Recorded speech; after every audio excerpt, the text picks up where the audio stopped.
You got it. I'll bring it. Time being 7:01, I will call the Common Council meeting to order. Could we have roll call, please? Iverson. Here. Schatzinger. Here. Hanson. Here. Gallops. Here. Kane. Here. Gotsky. Here. Sorensen. Here. Split. Here. We have a quorum.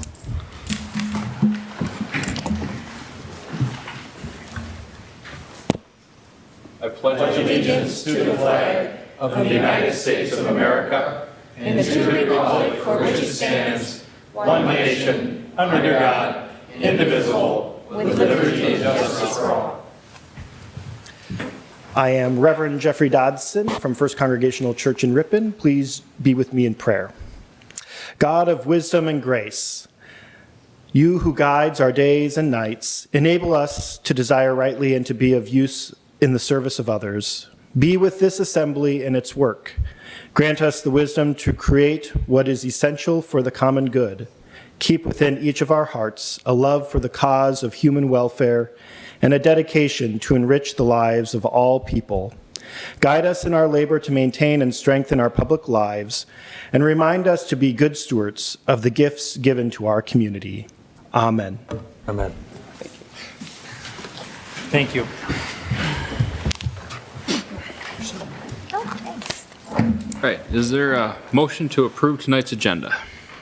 I'll make a motion to approve tonight's agenda. Is there a second? Second. Been moved by Doug, second by Jonathan. Any discussion?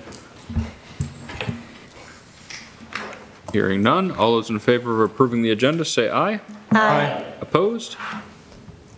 That is approved. Do we have any public comment signed up? No, sir. No, thank you. Moving right into our agenda items. First item tonight is a housing needs assessment and market analysis. Adam, do you want to start this off? Yeah, so you should have had in your packets a housing market analysis for the city of Ripon completed by Vierbecker. If you recall, back in November, we approved a contract to complete this study. So a final draft was provided, and Mark Stewart from Vierbecker is here to present. So Mark, I'll turn it over to you if you would like. All right. Well, thank you very much. As Adam stated, my name is Mark Stewart. I'm with Vierbecker Associates. I've been there for 2 years now. Prior to my time at Vierbecker, I was the city administrator for the city of Elroy over in Juneau County. And that's where actually I met Adam, and he was in Hillsborough at the time. So got to know him very well. And now I'm in the consulting field right now after a stint. I took a detour at the Kalahari Resorts in the Wisconsin Dells for a few years, so that's a whole separate discussion on how I ended up there. But I'm pleased to be a part of this process to go through your housing market analysis and worked with Adam on this, and hopefully it's a document that you can use and implement. And that's kind of the goal of this. It's not just about putting words on paper and checking a box, right? It's about how we can turn this into something for the future of our community. And so what we do when we go through housing market analysis, we got to find data, right? You have to have the background data, and you got to look forward with it as well. So we look a lot at the demographics. That's kind of the biggest piece of the puzzle is, what's the community demographics? And there's all sorts of sources that come to mind with this data, and everything from the Department of Administration to the census. And if you've been following the census, they haven't been very quick with all their data that they've provided or that they've gathered from 2020. So we're still working through some of that as well. But other sources include ESRI, which is a major data source and a major source of geographic information. And so pulling that all together and some data that I got from the city as well is we come up with this document. But in addition to that, we had a focus group that we just asked some survey questions of, just to get the sense of, what's happening in the community, where they want to see the community go, and just some of their opinions about activities here. So getting into the document, Couple things to point out is that the median age is 39 and a half in the community, and that's right in line with the state average. Okay, so there's no straying from anything like that. But what is interesting is that the population that's 65 and older is above the state's average. Okay, so that demonstrates that it is an aging population in the community, but we'll circle back around for that. Also, from a median household income standpoint, the community is lower than average than the state. Maybe that's a surprise, maybe that's not a surprise. When you're looking at that, it's really looking at what the county has or what possibly other communities have in the vicinity as opposed to the state, because the state's going to be heavily weighted by the urbanized areas. But that's just something to note, because there's grant funding, there's loan programs that are affected by the median household income within a community, and that comes down the line. But we're talking about housing, right? So we want to look at what's the makeup of the housing in the community, so housing units. And as we went through this study, Adam and I had several conversations, and some interesting things that pop out at us is that right now 95% of our occupied housing units, and with that it leaves for a 0% vacancy rate, and I'll talk more about it into the end. And the same is hold true that the rental vacancy rate's 1.5%. So what that tells me is the availability of housing is 0, right? And so that's the red flag that says we need housing, right? The healthy rate of vacancy is between 5 and 8%, because you want to have the cycle of the move in, move out, and that drives that. Plus, that also identifies the fact that we need to get to that healthy number between that 5 and 8%. And so how do we get there, and where do we get that type of numbers? The other thing that's interesting, the trend of where people live is actually trending to closer to home. So there's two things that really drive where people live. It's their job and it's their family. And then outside that, it's the amenities that communities have. Younger generation is really stressing that they want to be where there's technology.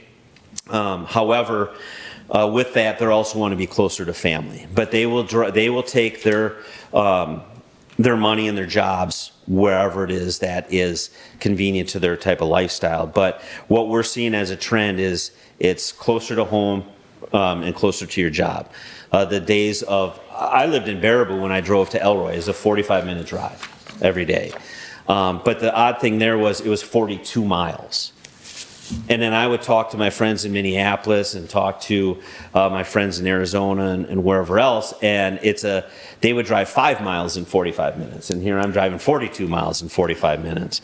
But that's because my family was in Baraboo, and their jobs were in Baraboo, so that was a little bit different. But the long commutes, the distances have shortened up in recent times. So that's kind of the big thing, age. Get into that. We had an earlier conversation before the meeting, and I pointed out here is net new construction. And so we talked a little bit about levy rates and the mill rate and whatnot. And in order to increase levy, you have to have net new construction over a certain percentage. And the only time in the last 10 years or 7 years that Ripon has exceeded the 2% is back in 2016, 2017 timeframe. And so that's a driver of your mill rate and your ability to levy tax dollars. And so that tells you also that there's not a lot of new construction happening in this type of market. So what went on from there? So we talked a little bit about vacancy, tenure, years moved in. So here's the good thing to note is that the majority of households have moved into their house and have remained for 12 years. So longevity is a positive, right? You have a lot of people who have moved here or moved from one place to the next inside the community, and they've stayed. You know, so that's a solid, strong positive, that people are living in this community. And I'm guessing it's partly due to rental rates. On average, $737 a month is an average rental rate, and the mortgage rates are, you know, at about $1,000, you know, under $1,000. So that's, you know, the pricing is right to stay.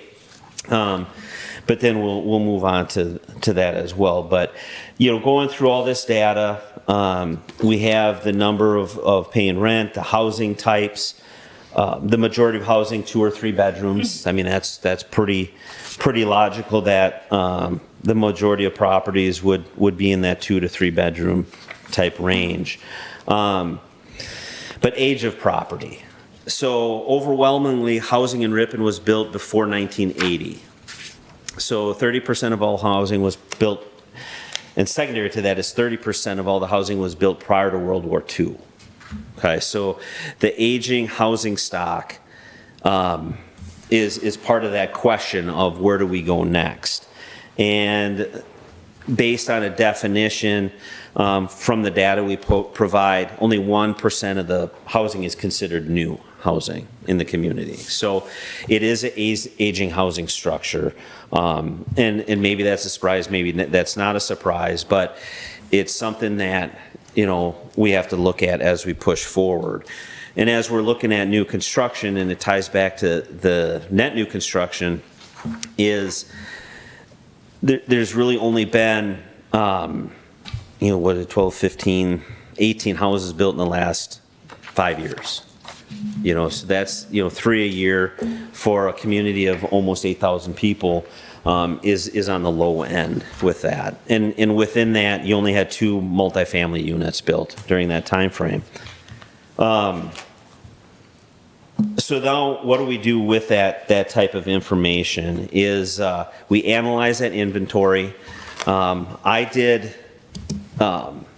kind of did a little bit of my own analysis and review of properties within the community. And with the housing market in the last 2 years, everybody knows it's gone crazy. The housing prices are jacked up. The data we have in here says the median household or housing is $121,000. We know today that that's truly not reality. But according to research through Zillow, the average house value is $164,000. So I mean, that's a $40,000 increase, which plays right into that 20% increase that everybody's kind of heard about over the years. And on average, because I can only find it for the U.S., was the U.S. average is 344 versus Ripon 164. But once again, you're looking at the whole United States versus, you know, one community. So. But in the last year, housing value went up 14%. So that's a good thing. As everyone's heard, it's a seller's market, not necessarily a buyer's market. And so, but that is actually behind the national average, which was 21% increase. So that's, you know, something that we want to look at. When I published this report or sent it over to Adam for his first review, there were only 9 houses for sale and 76 vacant lots for sale in the community. When I reviewed the platted properties, there are roughly 112 vacant residential lots within Ripon. Besides that, Adam and I got into a discussion about 6 acres of property that the community owns. Kind of in the south side of town. But the number of houses sold in Ripon in 2022 to date was 39.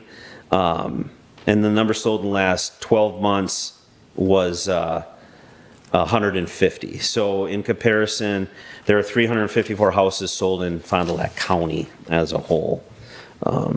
So that's something to keep in mind as we go through this, is the number of vacant lots and truly the number of houses that are for sale currently. So we do a workforce housing cost analysis, and this is kind of where the bread and butter is. What can people afford, right? That's truly the question. What can somebody afford? And when we look at affordability, the buzzword is affordable housing. And if I asked everybody in this room what affordable housing means, I would get a different answer from everybody, right? And affordable housing does not mean low-income housing. It doesn't mean high-income housing. What it means is what people can afford. It truly is that simple, and it's based off of an income range. And whatever, generally it's 30% of your income is what you're able to afford on your monthly income. That's your affordability range. And within that, the average median income percentages we worked on, it was 60% of the average median income up to 180% of that. So when we look at that, the low end at a 60% average median income, you qualify for federal subsidies. That gets into that low income affordability range. And with that, if they're in market rentals or market purchases, there is a gap. There is, in this case, they are unable to afford housing at that level, at that 60% of the adjusted, or of the average median income. Someone who's at 80% also is falling into that area where they're below. There is that gap. They have an affordability issue moving in for a owner-occupied property. However, with renter-occupied, across the board, the incomes and the rental rates make it all affordable in the community. So that's a good thing. Once you get to that 100% or the average median income, those people are actually able to afford another $12,000 in property. And then those who are just above that can afford another $38,000 in property. So there is the ability here to, raise housing prices, raise rental prices to meet this type of market and housing demand. Which, takes us back to that vacancy rate. There is, with no vacancy and low rental rates, that is an opportunity that's waiting right here for an explosion of housing. So when we look at that, now we got to put it into numbers, right? So when we look at our demographics, we're looking at our short-term housing demand just to meet current needs. We need 30 housing units, and of those 30 housing units, 19 should be single-family houses, and 11 should be in a rental capacity. That's just to meet the current need. That doesn't meet the future needs. That doesn't meet expansion needs. That is the current need within the community. Just to meet that demand, to meet overall population projections, and then to build in an additional vacancy aspect to it. This city will need another 63 rental units and then 111 single family or owner occupied units. They don't have to necessarily be single family, but owner occupied over the next 10 years. So there is that demand for that much housing. And at the 3 houses per year to get to, in essence, another 140, 150 units, that's 50 years. I mean, we got to break that down into only a few years with that. So what do we take with this? The big part is on implementation. How are we going to implement kind of that next phase in this process? And the first thing in implementation is availability. What is available, and then how do we encourage the availability to open up? And infill development. So when I went through and did an analysis of the community, there's a lot of areas where you could have infill development. Can you force anybody to sell their property? Not really, but you can incentivize the ability to sell property. There's also, areas that maybe somebody owns, 2 acres, 3 acres, 5 acres, what have you, and that might be an opportunity to, create a mini subdivision or some lots in there, or to sell off for apartment complexes. So that is an aspect to address. There's 112 residential lots that are vacant. right? And some of them may not be platted as such, but there are those vacant lots within the community. Another area is the community has their own property, and what do you want to use your property for? That 6 acres of property could potentially be subdivided into a residential type development. The other aspect, and kind of what we're doing here, is creating awareness. And as a council, is to make it a priority for the city to, housing is a priority, and maybe you pass proclamations and resolutions and change ordinances, what have you, to really identify making it a priority. But within that is securing relationships with landowners that have that potential to sell their property. And I think I say in another spot is kind of a first right of refusal. And that's one thing where if you have property would be great for residential, maybe it's near the school, maybe it's near the downtown, maybe it's something, but it's not necessary for sale today. But you all live here, who's kind of on the fringe of selling or transferring to family, but maybe the city enters into the first right of refusal, so they have to offer it to the city first, and they get to decide which way it goes from there. And it's a possibility for future development. Affordability. Once again, industry standard is housing costs that are 28 to 30% of the gross income of that family or individual. So how do we get there? So encourage development for workforce housing. So that's kind of a better way to spin the word affordability, is to turn it into workforce housing. Where are your workers living? Where are they coming from? And what kind of housing demands do they need? So encourage that development of workforce housing, and that comes in the form of promoting smaller lots, promoting smaller housing units oftentimes, zero lot line zoning, duplexes is another term for that as well. And there are, like planned unit developments, that's an option out there. Then for rental units, look at the development of 4 to 16 unit apartment complexes. Those are, right now there's a lot of 16 unit apartment complex going up in southern Wisconsin because the housing demand is so large, and that with the prices skyrocketing and some of the interest rates skyrocketing, some of those people who could have got in a couple years ago, now they can't get in because it's just driving them out of the market. I have a daughter that's in that condition, that she just can't get to that level of buying a house because the prices just shot up by the time they got into that. So maybe you have to review some zoning ordinances or streamline zoning processes. Encouragement to developers, proactively using public funding, developers agreements, incentives, tax increment. Those are ways to encourage developers to take the bull by the horns and get out there and develop some of the properties into housing.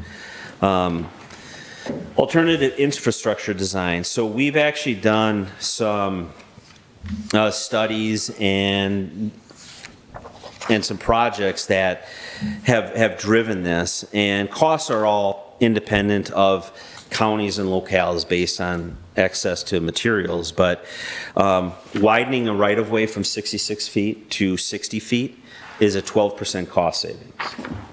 You have less area to surface, you have less area to plow, and yet you've just created more walkable space, you've created more space for the development of real property on the side there. So that is something to consider, is looking at alternatives. Like if it's a new development, instead of that automatic 66-foot right-of-way, you're not driving 35, 45, 55 down it, you're driving 25 or 15, what have you. You don't need as big of right-of-way in those cases. So the other thing is working with banks, real estate professionals to attract first-time home buyers, and programs that you may have within the community to do that. Because that's the big market, is that you have the first-time home buyers and you have the step-up housing. You know, everyone's taking their step up. You know, if you were a first-time home buyer 5-7 years ago, you're going into the next level house now. Another 7-10 years, you go into the next level house. Eventually, you get to where you downsize, you backtrack it out of it, and then what happens to that housing market? You know, so that's where it's cyclical. So as the younger generation is moving up into the different levels of houses, the older generation go back into smaller level or senior housing or what have you. So you have to create that housing market that has all those components so it revolves around and expand as needed. So, but from there, short-term projects, you know, review your housing programs, review codes, process, tax increment financing, take a look at that as opportunities to take a look at. And then long-term strategies, you know, because this is not a short-term approach, is revisit this in 5 years and see, you know, where we're at, or open it up. You know, short-term, look at it every year, make some decisions based on it. Long-term, look at it over the next 5 years, 10 years, what have you, and see if you're meeting the goals and objectives here. But, you know, from a performance measurement standpoint, you know, your main goal should be to create those 30 housing units right out the gate, to get them as fast as possible to meet your current demand. And from there is to, you know, have a goal of getting to that next 100, 110, 111 over those next 10 years to see if, you know, you can sustain that and drive that housing market into that type of program. But it's an interesting process. It's an interesting time that we're in right now, especially with housing. And it was a very interesting process to see what, you know, how communities are situated with their housing market as far as either having too much or too little. The city of Baraboo recently did one, and they were talking numbers that were astronomical for the need that they have. And we didn't do that report, but it just seemed outrageous that they needed another 1,200 units in the next 2 years, and that just didn't seem right. But maybe that is the market. Maybe that's what's driving it in their case. But, you know, in your case, it's that 30 number just gets you to your current demand. That has no projection onto the future. So you really want to evaluate that and see if you can get, you know, housing to bloom.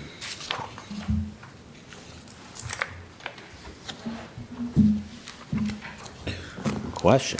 All right, thank you. Anyone have any questions? A very in-depth presentation.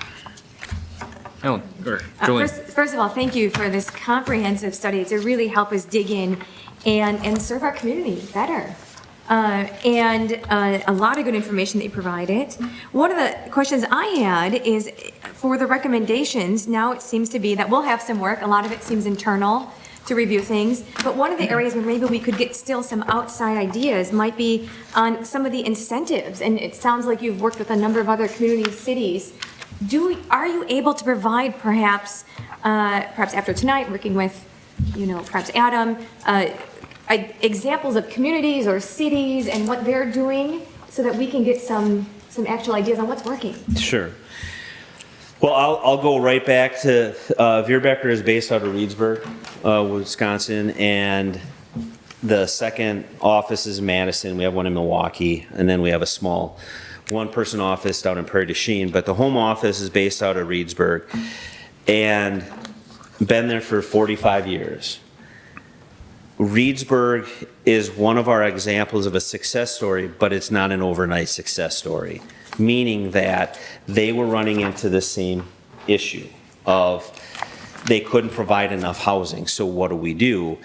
And my boss and my predecessor, Kurt Muko, he spent, you know, 10 to 15 years to convince the city to change their lot size requirements and to allow for, the first thing is a smaller lot size. You know, the 100-foot lots are great, but is that the going rate right now? Maybe it's a 60-foot wide lot.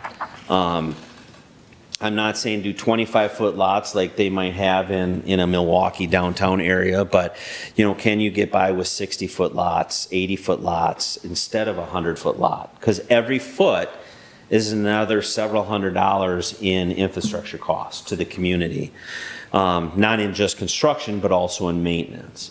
And so it took years and years to convince the city of Reedsburg to downsize their new lots. Second to that was what I mentioned earlier is the roadway widths.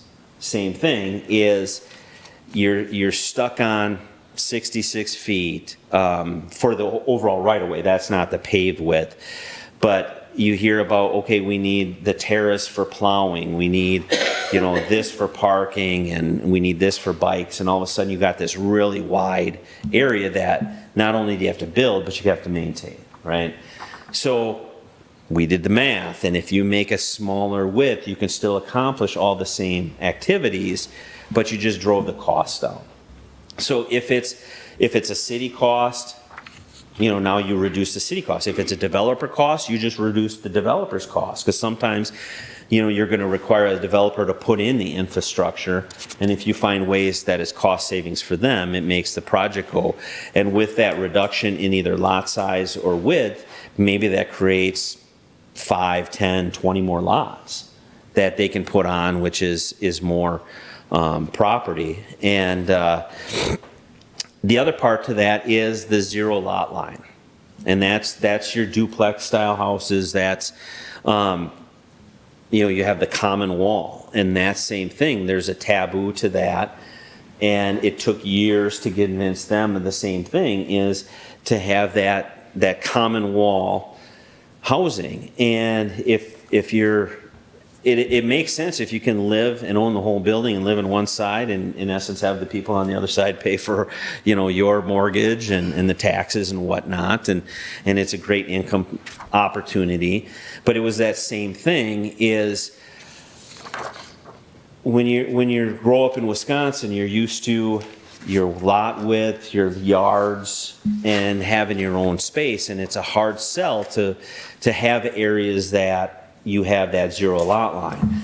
And where that zero lot line really thrives is in areas for senior housing, because you're going to probably go slab on grade, you bring people closer together, and that's an option. But those are three key components. Plus, in that case, it also drives down the cost for the developer.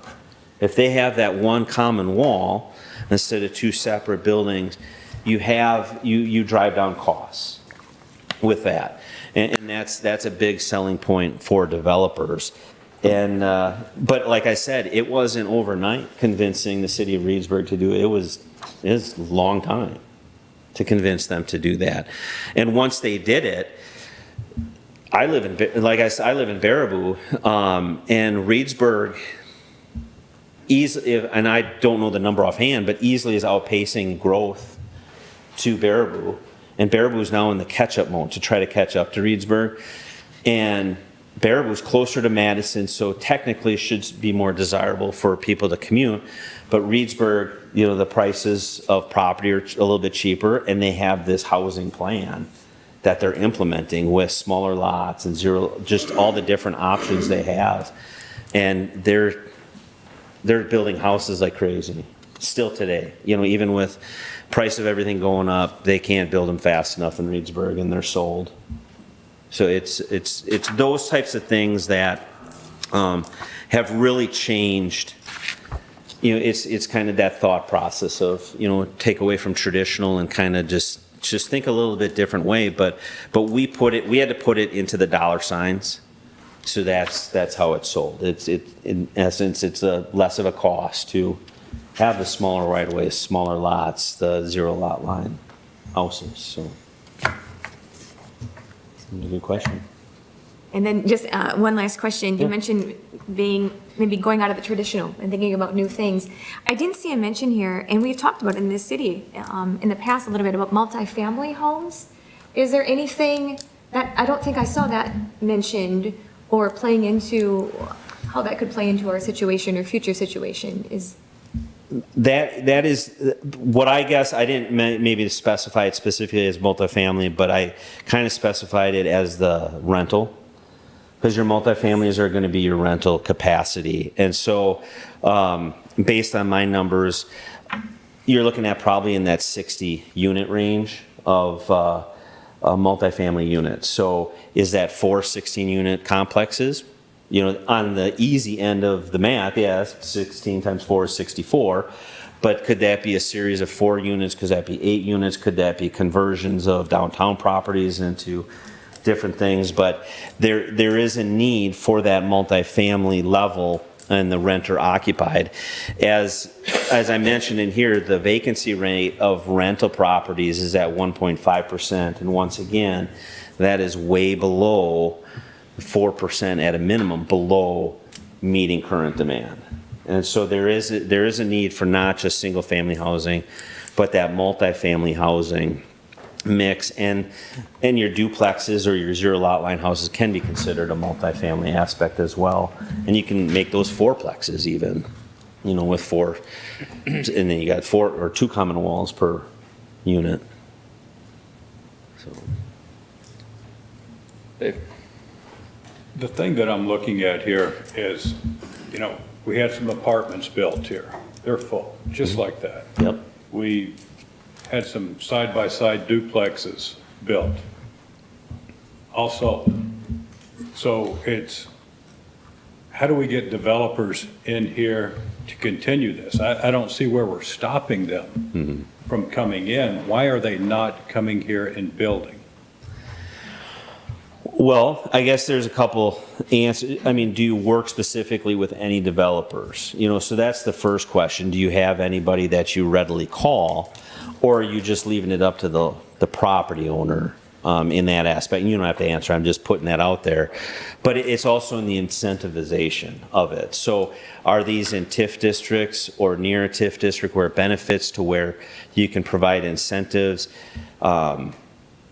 So there's that partnership mechanism with developers, and we actually have that. We have, as Veerbecker, we have partnerships with developers, and we have Madison developers and we have Reedsburg developers that are out. Our Reedsburg developer is a family that it's small town people, but they're building multifamily units in Rock Springs, which is population 300. They're building multifamily in Baraboo, which is 12,000 people. They're building more in Reedsburg, which is 9,000. So they're building it across the gamut. But it's a matter of, in that case, we brought them to the table for a couple of the places, but it's that relationship that the communities have built with certain developers. And sometimes it's the matter of that relationship, and in Reedsburg, because I can speak to that, is the one developer is supposed to be building 3 3-story apartment complexes. I don't know exactly how many units are in each one, but they told them that once you start that 3rd unit, we'll sell you this piece of property on the other side of town by the high school for $1, with the guarantee that you're going to build within so many years. So it's that, you know, it's that type of relationship. And I know where you're coming from. 7 or 6 years in Elroy, not a lot of development happening. You beg and steal and borrow and giving away lots and just couldn't get people in there. It's a frustrating, it's a hard thing to do. And you know, around here, are the developers focusing, you know, on other places? And I don't know. I mean, and if they are, that's, you know, we can come to the table and bring somebody here to see if they would be interested in this, because they'll look at this and see if it's viable. They will do their own housing analysis a little bit, and they got to get, you know, a certain level of rent, and they got to make that certain profit margin to be viable, and that's a possibility. But the other aspect is that first right of refusal. If you can secure property and have it at the ready to sell, you know, and every place is different. you know, maybe your Madisons are selling lots for 100,000, 200,000 a lot, you know, and in Elroy, I was giving lots away. You know, it's all in that activity. It's like, okay, buy this lot for 5,000, you build within 12 months, we give you the 5,000 back, that type of thing. Or we take it back for $1, you know, so then you're out that money. There's all different incentives you can use to really get them in here, but it's really about soliciting them, get them in here and having those conversations to say, what will it take for you to build more? I mean, because it's successful.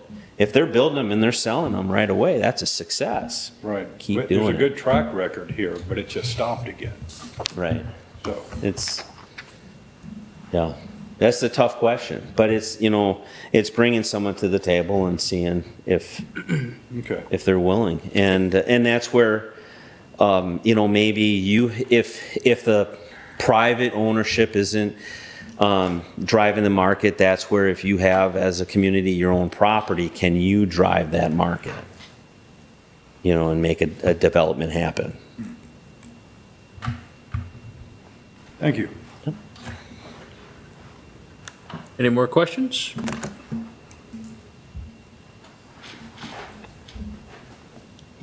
You just had said something, if there are developers that are not looking at the area, this is where we come in.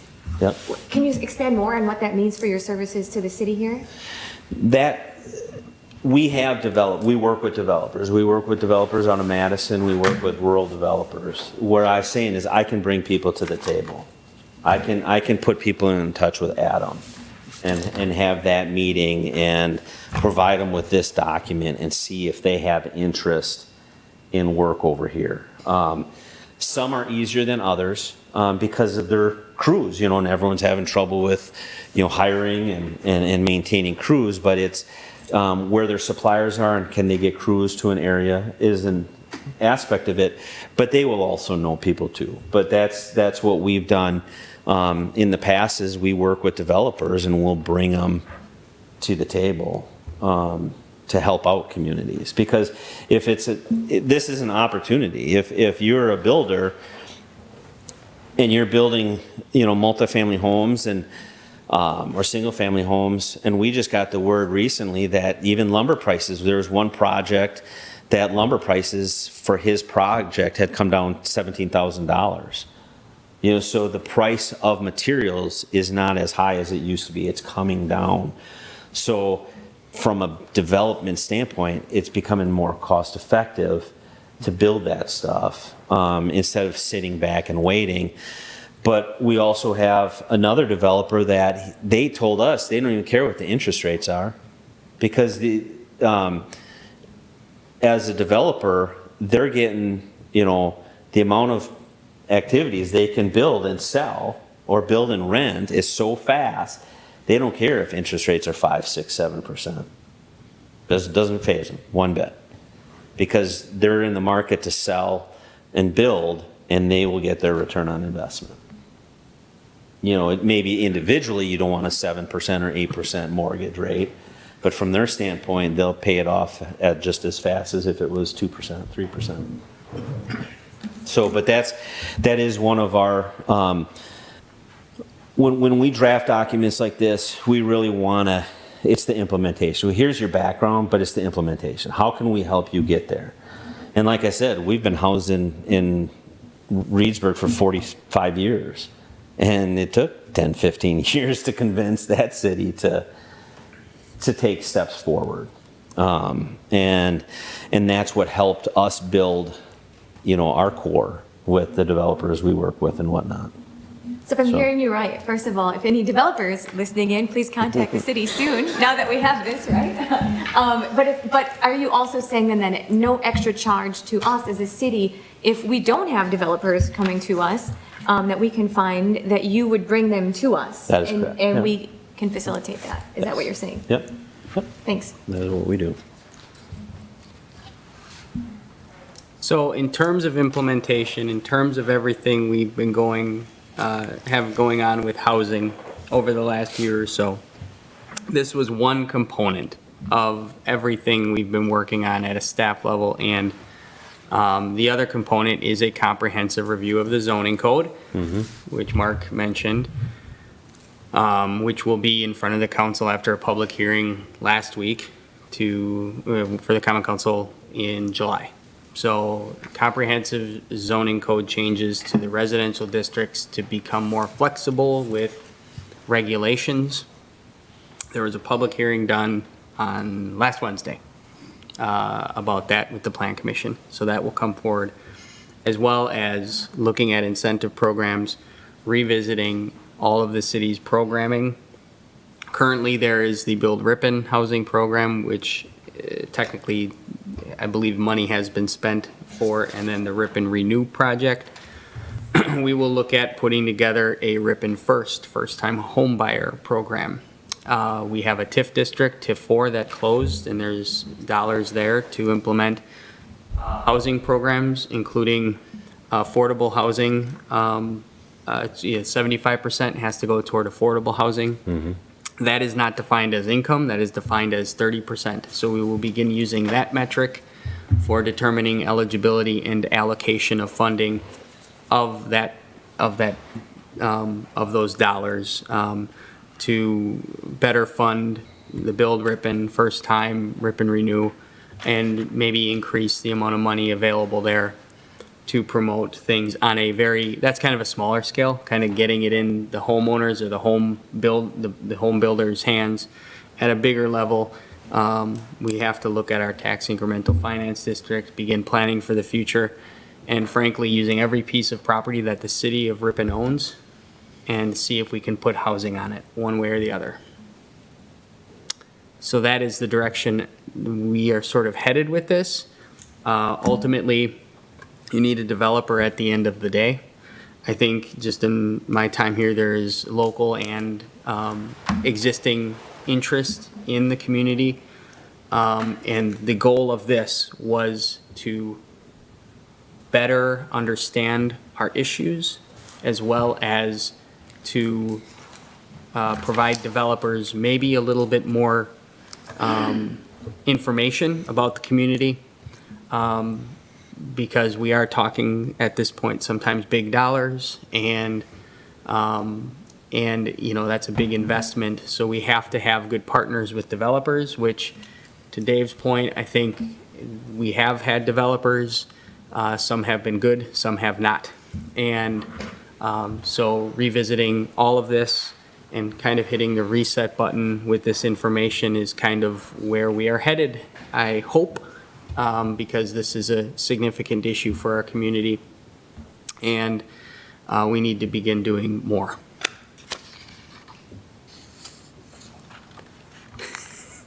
I have one last question.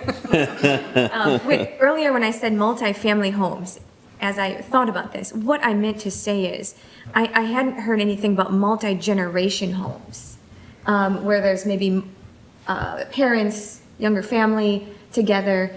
Is this a trend that since you do housing studies, are you able to say anything more? Would initiatives such as that help cities? Are you seeing incentives and anything related to that? Yeah, and actually, and I haven't seen the rewrite of the zoning ordinance, but that is actually a very popular trend in converting zoning ordinances right now. And zoning ordinances are very rigid, and it's, you know, this is what you fit in and that's how you do it. And the new world, or the conversion of zoning, is to be more inclusive and open up avenues. And so you hear comments like accessory dwelling units, you know, converting garages, converting whatever, or having multi-generational opportunities. It used to be called mother-in-law suites.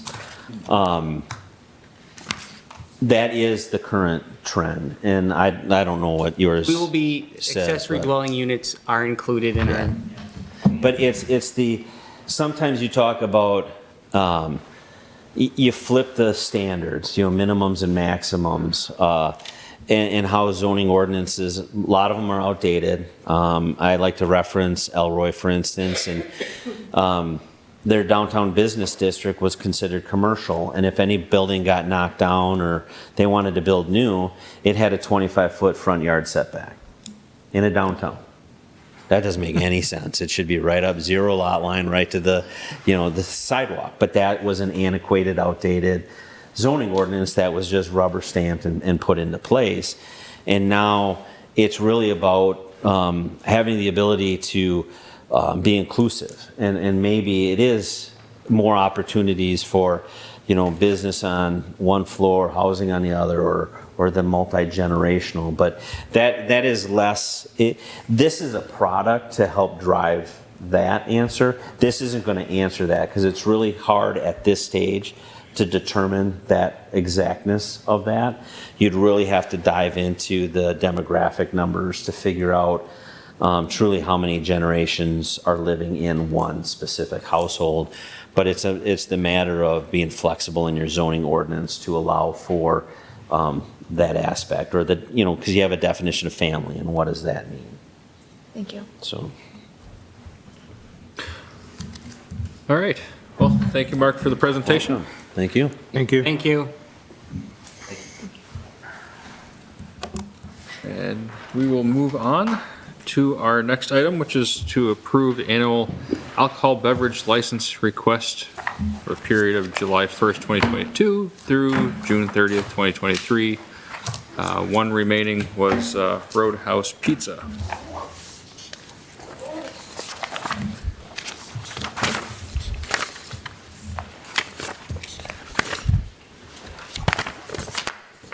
If you saw the... Oh, go ahead. Motion to approve. I'll second. Motion made by John and second by Paige. You saw in your packet, the application was updated and police chief sent a memo verifying everything. And staff recommends approval of this application. Is there any questions or discussion? Chief, if you wouldn't mind, can you let us know what's going on here as far as what was missed last time? And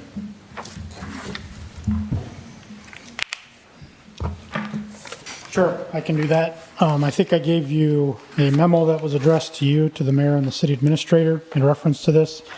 Subsequent to the last meeting, I did have an opportunity to meet with the applicant that's the question here and clarify two things. One was a citation that had been reported and clarified that specific traffic citation date.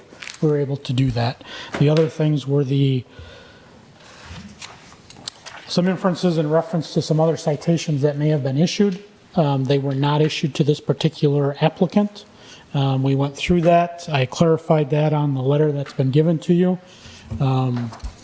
And I think that's pretty self-explanatory rather than getting into that here. I think you have that information. The applicant was very forthcoming. I have no concerns with my conversation with her in regards to this applicant or this application. And I think that clarifying the issues that we clarified, I have no issues with the application. all right. Thank you. Any further questions? I noticed that the individual who is submitting this happens to be here at the meeting, and I just think it speaks to the seriousness that they are taking on this. And I think it's, I'm grateful to have them here, that they showed up and that they care.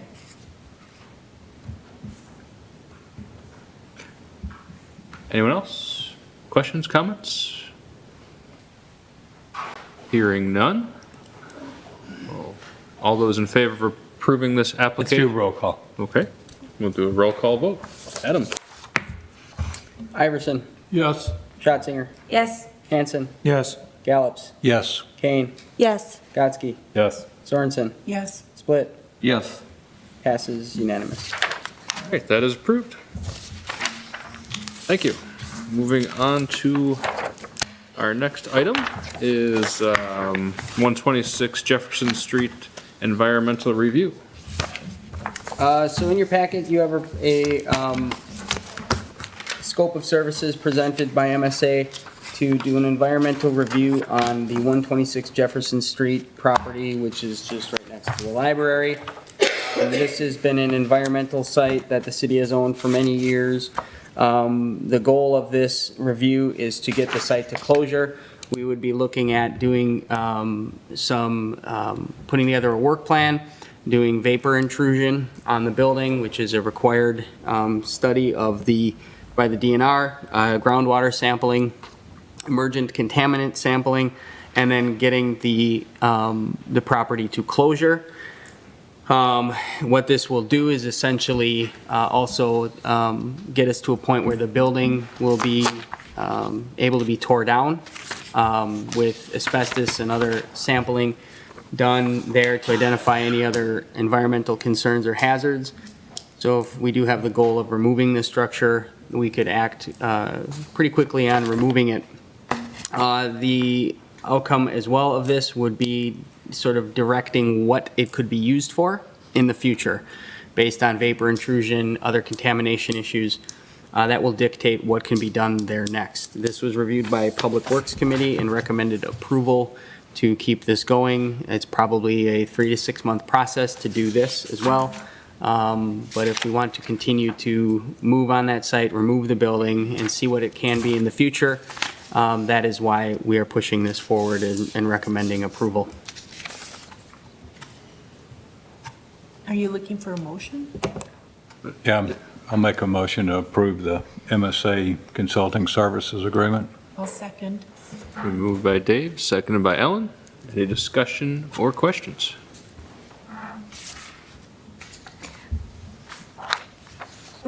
Can we clarify the cost to this? Mm-hmm. And should that be part of the motion that we are agreeing to, the cost? It's spelled out in the document. Yeah. It's all in there. The motion was to accept the proposal.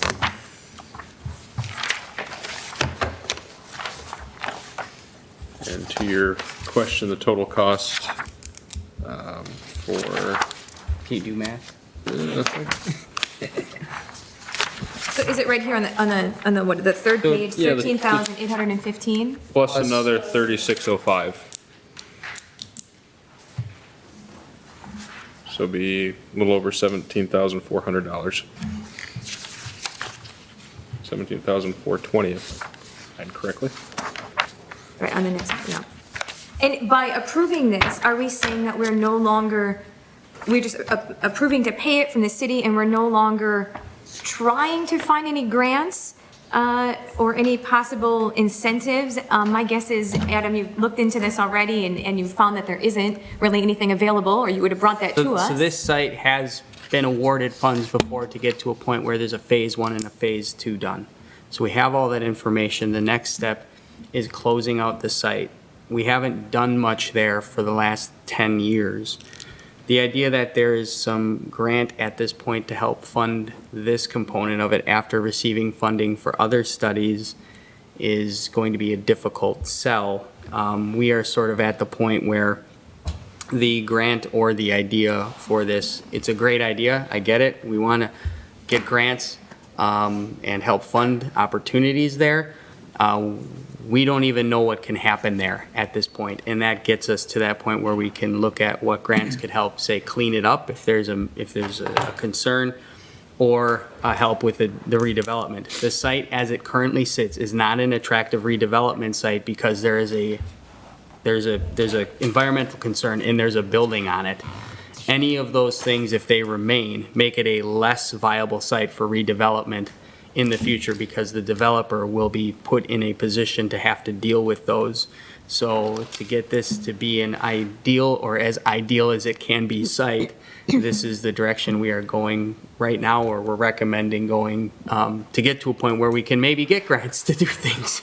So, yeah. I think to answer your question, Jolene, this will help with identifying any brownfield possibilities, or if we need to mitigate. And then once we know what we have to mitigate, then we're eligible to apply for grants because they're specific to the mitigation items or process. Isn't it already a brownfield considered? Yeah, but we haven't really Identified.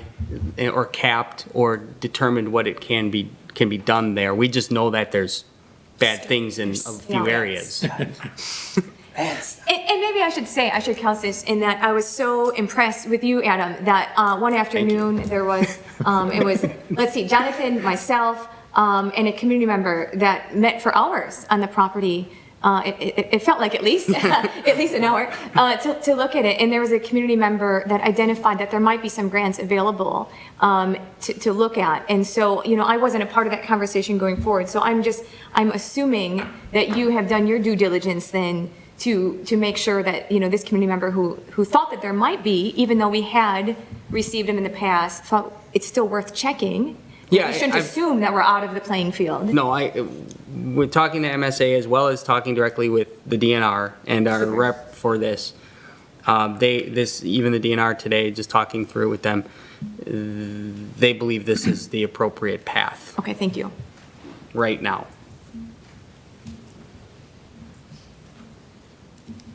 Have we gotten any cost or rough ideas of how much it's going to cost to take the building down?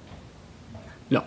Okay, would that be our next step then? Our next after- step would be identifying the asbestos or anything that needs to be mitigated, because that could drive up the cost significantly, and then bidding the tear down. So Okay. it could be, a simple one, it could be a complex one, depending on some of the results, so. Okay.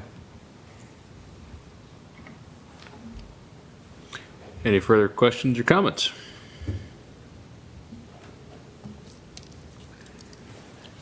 Hearing none, all those in favor of accepting this proposal, say aye.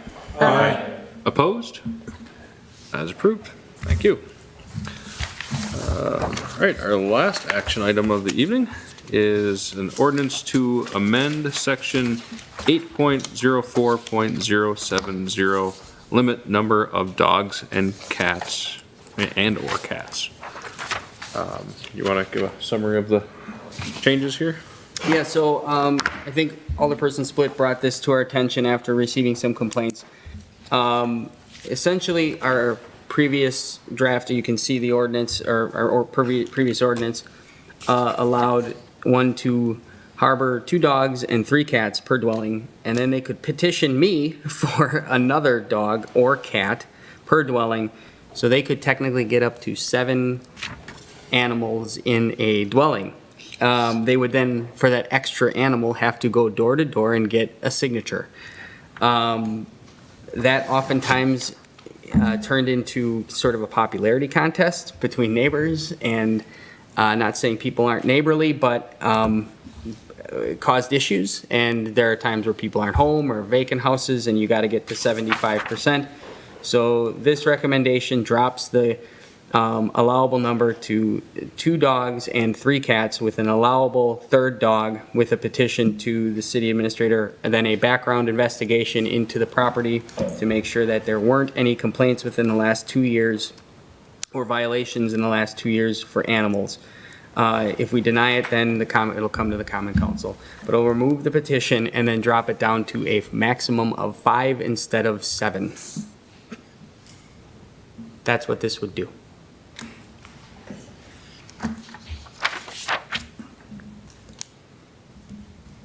I'll make a motion to approve the ordinance.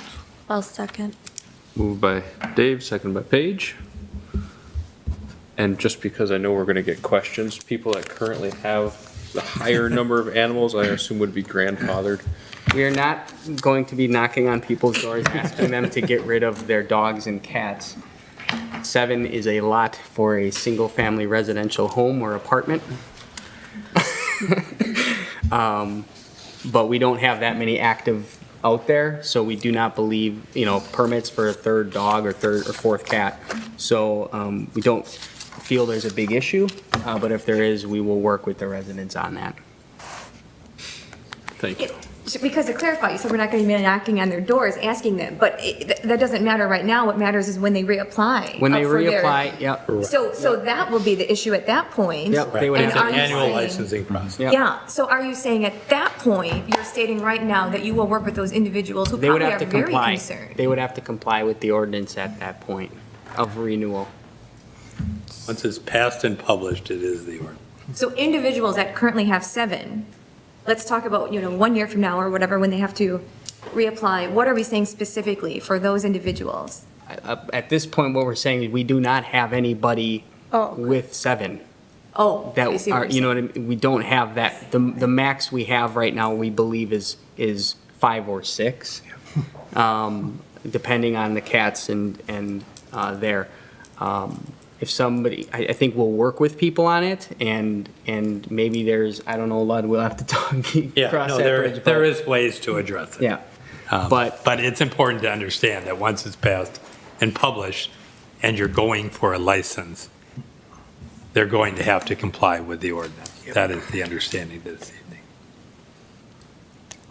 So, for clarification, so even with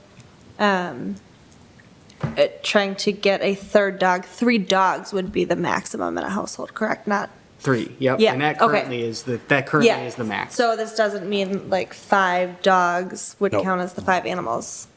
Maximum of 3 Yeah. dogs with that permission. Okay. So no sled dog team, just so you know. Dang it, all my spare time. If I'm understanding this correctly, so in the past, people that wanted to go over and above this limit, they had to ask their neighbors. And what we're saying is we don't really think that that is a good idea. When I looked into this proposal that some cities had tried to do when it came to poultry, having poultry in your backyard, it was very clear that it did provide unnecessary conflicts between neighbors. It meant that people who maybe just had a vendetta against someone under something that was totally different. It was very clear that the cities that implemented having your neighbors get permission for backyard poultry was not a positive thing, and many abandoned it later. That being said, my question is, when it comes to dogs, I know that in my neighborhood, there are some individuals that have very loud dogs. And I know I personally have never made a complaint because even though it's annoying, I didn't feel that it is at a level that I need to make a formal complaint.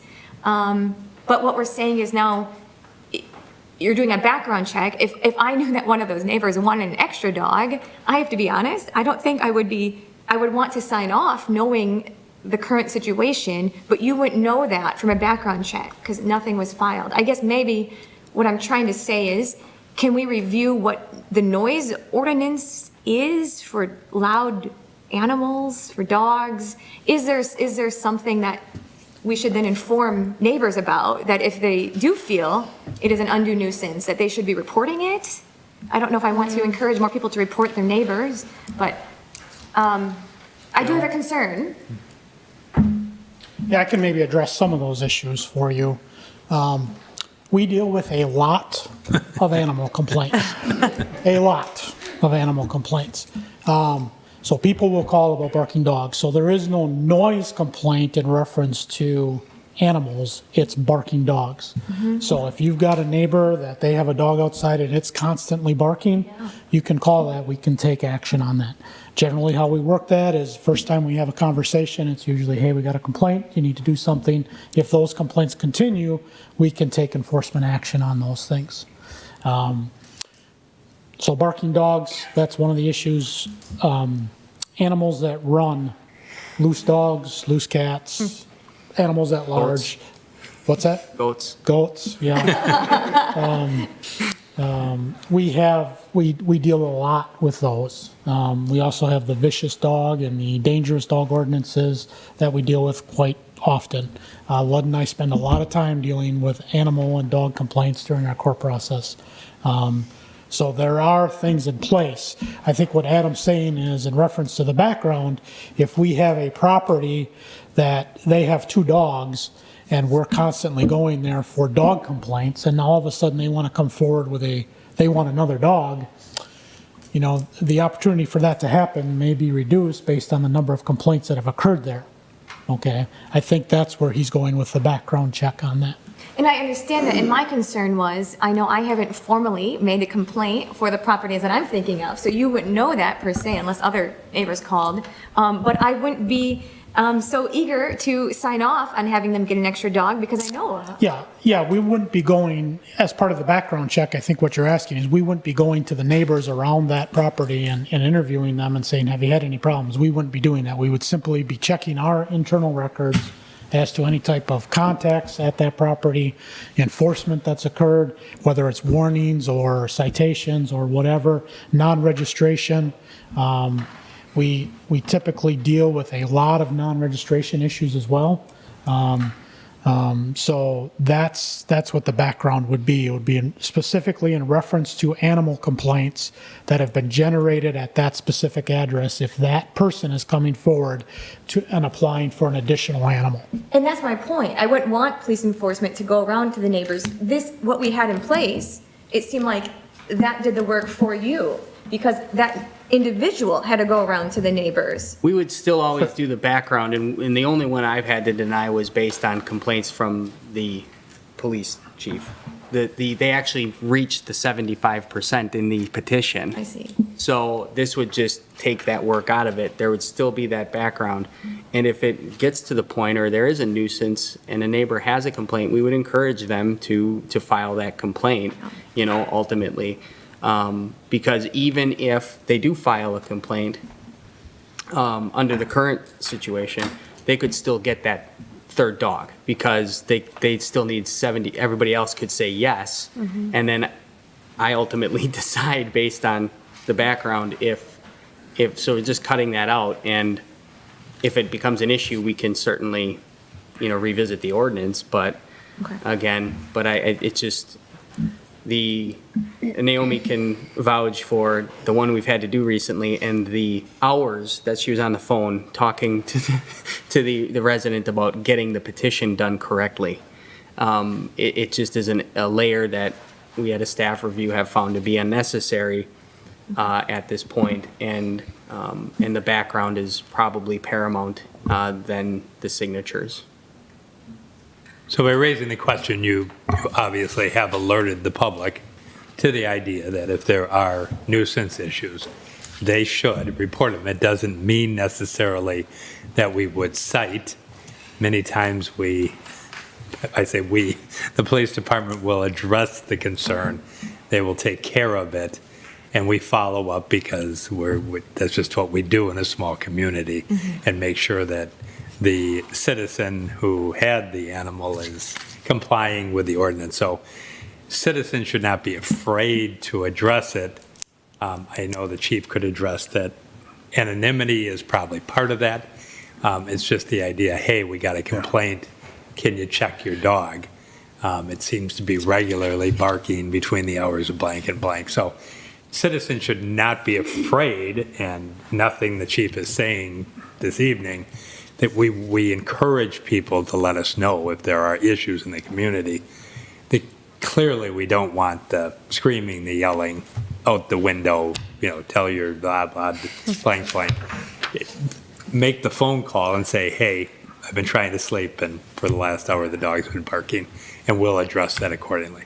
So that's kind of the long and short of what you brought up, which is legitimate, and obviously the city administrator is only one voice, and if it turns out that individual who wants the additional animal has the option of appearing in front of this body. So it But to handles be both clear sides on of it. this, if someone does call, Chief, if someone calls, they can remain anonymous, correct?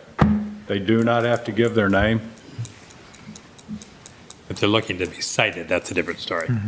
Yeah, correct. If somebody calls by statute, if somebody calls in any type of complaint and they ask specifically to be anonymous, we can't record any of that information, their identity, their phone number, any of that stuff. So there's That no won't be reason released. not to call if Correct. there's a problem? Yep. Yes, thank you. Yep, and quite frankly, if they're having that issue, there's probably others in the neighborhood that are having the same issue, Right. but are reluctant to call as well, so, yeah. And like Lud said, it's, a lot of what we do is educational based, just like the discussion we had previously about the downtown issues. With sidewalks, we, address things educationally first. We try to do that as well when we work with people, and it gets us a long way as far as our relationship, and most people comply. And quite frankly, a lot of times specifically when we're talking about like barking dogs, for instance, they know that their dog is barking. So when we go and talk to them, it's usually not a surprise that, when we say, hey, we got to quit, yeah, I know, that's kind of the reaction we get a lot of times. So, yeah. Thank you. Any further questions or comments? Hearing none, all those in favor of amending this ordinance, say aye. Aye. Opposed? No. That is approved.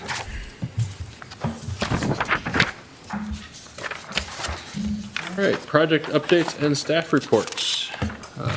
Public Works? Nothing? Police Department? Adam? Nothing. All right. I have no appointments tonight, but hopefully a slew of them next month. And once again, as far as appointments to committees go, if anyone in the community has interest of serving on a committee, contact me or Adam, and we will try to find a committee that you are best suited for. If I may interject, Mayor,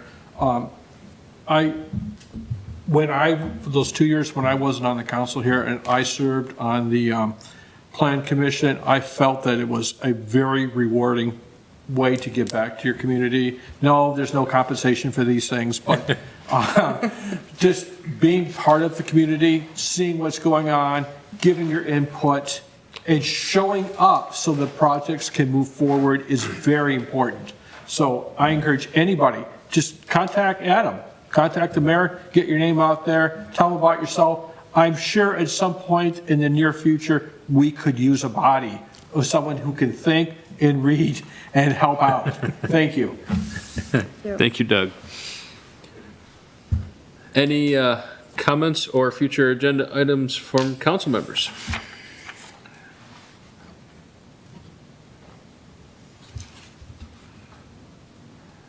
I will just state that June 30th, it was on the calendar, so Thursday night, we will have a meeting. At what time? Dependent on all of you. So if you want to do it earlier, we can do it earlier. If you want to do it at 7, we can do it at 7. And there is a Zoom. There is a Zoom option. Any consensus on a time? I vote for earlier myself. What do you consider earlier? 5? I can do 5. Will we be finished by 6? We'll be, probably hopefully by 5:05 we'll be. Okay, well, Right. I've been missing all the grandsons' baseball games. Quick. It's going to rain that night, you'll miss it anyway. That's been the track All record right, so far this We'll summer. put it for 5 o'clock. There will be a Zoom on. Thank you. I'll be celebrating my anniversary with all of you that evening. Bring a cake? All right, then, this time I'll be looking for a motion to adjourn to closed session under Wisconsin Statute 19.851E, deliberating or negotiating the purchasing of public properties, investing of public funds, or conducting other specified public business whenever competitive or bargaining reasons require a closed session. We'll be discussing a proposed sale of city industrial property, reviewing development agreement of 230 Watson Street, and reviewing the minutes from our last closed session on May 10th, 2022. I have a point of clarification. It's been a long time since I've really looked at an agenda for closed session, and Wisconsin State Statute 19.85 sub 1 sub E may cover this, but I'm accustomed to seeing coming on the agenda, coming out of closed session, and then if there's a motion to be made, a motion, and then adjourning the meeting. So is that all wrapped up into this? There is no requirement that you move back into open. If you're going to, you have to notice it. So we So the can't- understanding is Okay, no action will be reported other than that which Okay. is directed by the body. okay. Sometimes people want to get the issue back out. So then they agendize Okay. it to move back into open session. So when we adjourn the closed session, we're adjourning the whole meeting? Correct. Okay, thank you. Correct. I will motion to adjourn to closed session under Wisconsin statutes 19.85 sub 1 sub E. I'll second it. Moved by Paige, seconded by Jolene. All those in favor of adjourning to closed session, say aye. Aye. Opposed? And Very- before we adjourn, just clarification, and I didn't get a chance to talk to Adam about that. Historically, we utilize the back conference room. Do we have enough room to do that? I just think it's a better setting to debate issues like those that we are going to be addressing this evening. We didn't because of COVID, correct? Right, and COVID concerns, and so I guess I'm kind of pulling the whole It's up crowd. to you where you want to go. Okay. Does anybody have an objection to that? I have a point of clarification.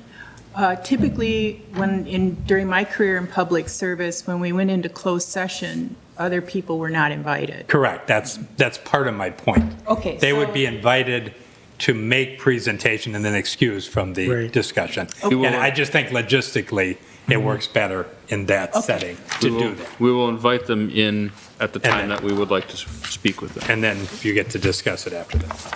Okay, gotcha. I don't know how big of a room it is. If you don't mind me like sitting in an open door or something, trying to stay away from Door's got to anybody. be closed. Yeah, so if that's an issue, and again, I appreciate COVID. so- I don't know how big it is. Yeah, I would object to moving into a closer the closed environment, session. that's fine. Yep. That's fine. We will COVID remain is in fine. this room. Remain in this room.